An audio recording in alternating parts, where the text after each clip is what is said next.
பத்திரிக்கை வந்துருக்குடா. கரெக்ஷன் இருந்தா பார்த்து சொல்லு, ஆர்டர் கொடுத்துடலாம்.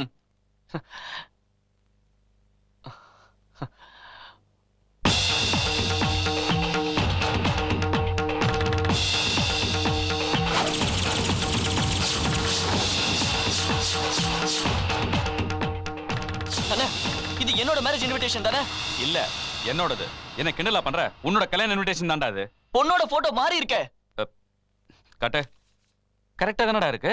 இது நீ கட்டிக்க போற பொண்ணு தானடா. என்ன சரண், அன்னைக்கு இந்த பொண்ணு பார்த்து ஓகேவான்னு கேட்டா ஓகே அண்ணின்னு சொன்னேன். நான் இந்த பொண்ணைய மேரேஜ் பண்ணிக்கிறேன்னு சொன்னேன். என்னங்க சொல்றான்? சும்மா கிண்டல் பண்றான்டி அவன். இல்லண்ணே, சீரியஸா தான் சொல்றேன். டேய், நீ பார்த்து ஓகே பண்ணதுக்கு அப்புறம் தான் கல்யாண வேலை எல்லாம் ஆரம்பிச்சிருக்கோம். இப்ப வந்து புதுசா ஒண்ணு குழப்ப வேண்டாம். அடுத்த வாரம் இந்த கல்யாணம் நடக்கும். Okay, hold it.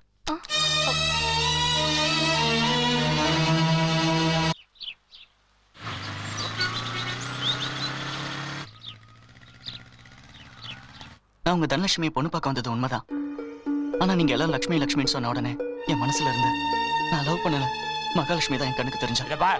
உங்க குடும்பம் நல்ல குடும்பம், உங்க அண்ணன் இந்த ஊர்ல பெரிய மனுஷன் அப்படின்னு நினைச்சுதான் உங்க வீட்டுல சம்மந்தம் வச்சுக்கிட்டோம். தம்பி ஒரு பொண்ணை லவ் பண்றான்னு தெரிஞ்சதுக்கு அப்புறமும் வேற ஒரு பொண்ணை பாக்குறாருன்னா உங்க அண்ணன் பத்தி என்ன நினைக்கிறது? சாரி சார், இதுல எங்க அண்ணன் தப்பு எதுவும் இல்ல. தப்பு யார் மேல இருந்தா என்னப்பா? பாதிக்கப்பட போறது எங்க குடும்பம் தானே. இப்ப நான் என்ன பண்ணணும்னு சொல்லுங்க சார். என்ன பண்றதுன்னு என்கிட்டயா கேக்குறியா? என்ன பண்றதுன்னு கேட்டா என்ன பதில் சொல்றது? நீ ஒரு பொண்ணை மனசுல நினைச்சுக்கிட்டு எங்க வீட்லயும் வந்து பொண்ணை பார்த்துட்டு அந்த பொண்ணு மனசுலயே ஆசையை வளர்த்து விட்டு இப்ப என்ன பண்றதுன்னு கேட்டா என் பொண்ணுக்கு நான் என்ன பதில் சொல்றது? இத பார், என் பொண்ணை கல்யாணம் பண்ணிக்கிறதுக்கு வேற ஏதாவது காரணம் சொல்லி இருந்தீங்கன்னா இங்கேயே உன்னை கொலை பண்ணி இருப்பேன். என்னங்க சுமார் போடா வெளியே போ சொல்றேன் அவனை. என் பொண்ணு வாழ்க்கை இப்படி ஆன மாதிரி வேற ஒரு பொண்ணுடைய வாழ்க்கை இப்படி ஆயிடக்கூடாதுங்கிறதுக்காக தான் உன்னை உயிரோடு விட்டு வச்சிருக்க. இன்னும் போலியா நீ? சொல்றல போயேப்பா. படம் படம் படம் படம் ராஸ்கல். சரியான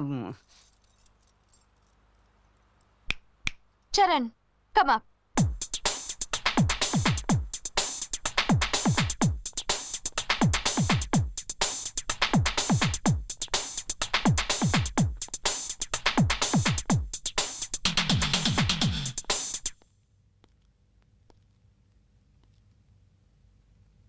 சாரி, என்ன மன்னிச்சிருங்க.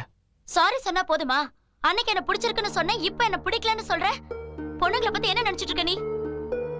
பொண்ணு பார்த்துட்டு போனதுக்கு அப்புறம் பொண்ணு பிடிச்சிருக்குன்னு பையன் சொல்லிட்டா அவ எவ்வளவு கனவுகளோட இருப்பா தெரியுமா? என் கனவை எல்லாம் இப்படி கலைச்சிட்டியே. என்ன பத்தி உனக்கு தெரியாது. என்ன புரியலையா?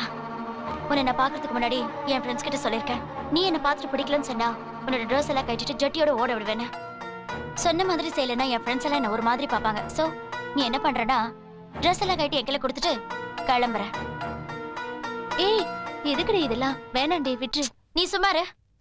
கயற்றியா இல்லையா? ஐயோ, கயிட்டு. ஏய், ஏண்டி போறீங்க? அவளுக்கு போனா போறாளுங்க, நீ கயிட்டு.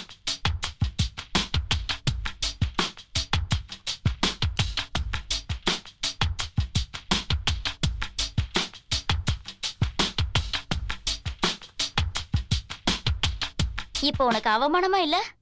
அவமானமா இல்ல. என் காதலுக்காக நான் எந்த அவமானத்தையும் தாங்கிக்குவேன். ஒரு நிமிஷம். உன் லவ் சக்சஸ் ஆனும் நான் வேண்டிக்கிறேன். All the best.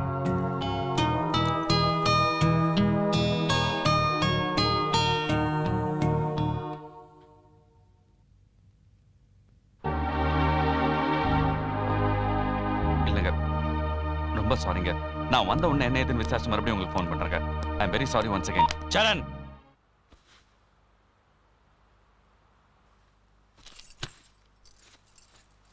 என்ன சொல்லிட்டு வந்த? உங்க பொண்ணுக்கு வேற மாப்பிள்ள பாருங்கன்னு சொல்லிட்டு வந்த. சரண், ஏய், இத பாரு சரண், நீ அந்த லட்சுமியோட பழகிட்டு வேற ஒரு பொண்ணை கல்யாணம் பண்ணிக்கிறதால அந்த லட்சுமியால வேற ஏதாவது பிரச்சனை வரும், தயவு செய்து பயப்படாதடா. இந்த அண்ணா இதுக்காகடா இருக்கான். எந்த பிரச்சனையும் வராம நான் பாத்துக்கிறேன்டா. Okay okay? பொண்ணு கூட பழகிட்டானா? ஏய் ஏய் ஏய், வாய மூடுறே. கண்ணா, வீணா போட்டு மனசை குழப்பிக்காம தயவு செய்து இந்த கல்யாணத்துக்கு ஒத்து. இல்லண்ணே, இந்த பொண்ணை கல்யாணம் பண்ணிக்க போறது இல்ல. லட்சுமியை தான் லவ் பண்றேன். அவளதான் கல்யாணம் பண்ணிக்க போறேன். நோ நோ சரண், முடியாதுடா.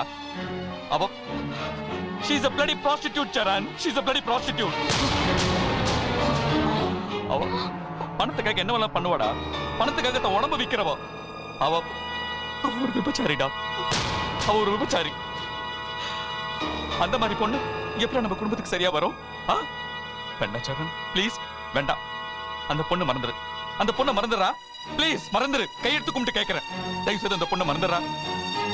சரண், கொஞ்ச நாள் முன்னாடி வரைக்கும் நீ ஜாலியா சந்தோஷமா எல்லாரோடையும் பேசிட்டு இருந்த. திடீர்னு மூட் அவுட் போய் யார்கிட்டயும் பேசாம ஒன்னும் சாப்பிடாம you went inside a shell, சரண். அந்த நேரத்தில் தான் ஒரு நாள் உன் ப்ரொஃபசர் எனக்கு ஃபோன் பண்ணாரு. Hello, Sundar here. நான் ப்ரொஃபசர் பேசுறேன். Sir, good morning sir. இந்த காலேஜ்லயே நல்லா படிக்கிறவன் உன் தம்பி. இப்ப என்னவோ தெரியல, அவன் சரியா காலேஜுக்கே வரதில்ல. எந்த சப்ஜெக்ட்ல கேள்வி கேட்டாலும் டக்கு டக்குன்னு பதில் சொல்றவன் இப்ப வாயே திறக்கிறது இல்ல.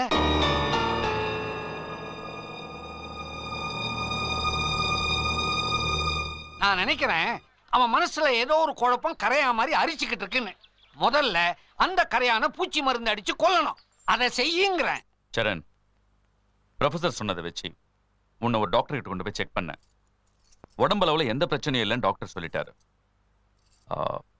மனசளவில் ஏதோ டிஸ்டர்ப் ஆயிருக்கான்னு எனக்கு தோணுச்சு. உன்னை ஒரு சைக்கியாட்ரிஸ்ட் கிட்ட கூட்டு போனேன்.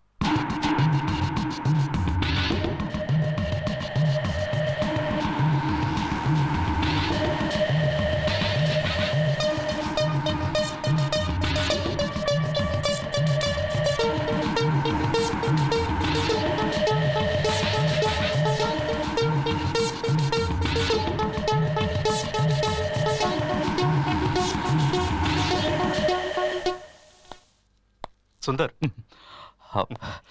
எப்படி இருக்கான் டாக்டர்? நீங்க பயப்படுற மாதிரி எதுவும் நடக்கல. Thank you doctor. உங்க தம்பிக்கு ட்ரீட்மெண்ட் பண்ணணுன்ற அவசியமும் இல்ல.